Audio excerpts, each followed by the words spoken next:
दहिसरच्या शुक्ला कंपाऊंडमधील प्रकरण उच्च न्यायालयामध्ये प्रलंबित असतानाही कंपाऊंडमध्ये महानगरपालिकेकडून कारवाई करण्यात येते आणि याच मुद्द्यावरून आज विधानसभेमध्ये लक्षवेधी मांडण्यात आली। यावेळी शिंदेंच्या शिवसेनेचे आमदार प्रकाश सुर्वे यांनी त्यांच्याच पक्षाच्या उदय सामंत यांना घरचा आहेर दिला।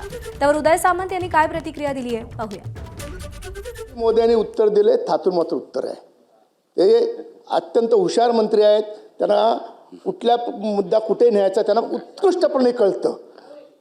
गुगली टाकायमध्ये मास्टर आहेत, ते तरुण आहेत आणि आमच्या पक्षाचे सेकंड नंबरचे नेते आहेत।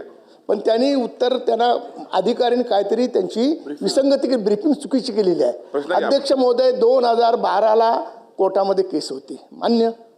2012 पासून 2024 पर्यंत हे अधिकारी असं बोलायला पाहिजे, झोपले होते का हो? सन्मान्य सदस्यांची अशी इच्छा आहे की याच्यामध्ये काही मंडळी इन्व्हॉल्ड असणं आहेत असं तुमचं म्हणणं आहे। ऐका ना, ऐका ऐका ऐका उत्तर तर घ्या। 60 दिवसामध्ये जी काय माहिती प्रकाश सुर्वे साहेबांनी या ठिकाणी सांगितलेली आहे ती खरी समजून ती सगळी माहिती अतिरिक्त मुख्य सचिव जी चौकशी करतील त्यांच्याकडे दिली जाईल। 60 दिवसामध्ये ही चौकशी होईल।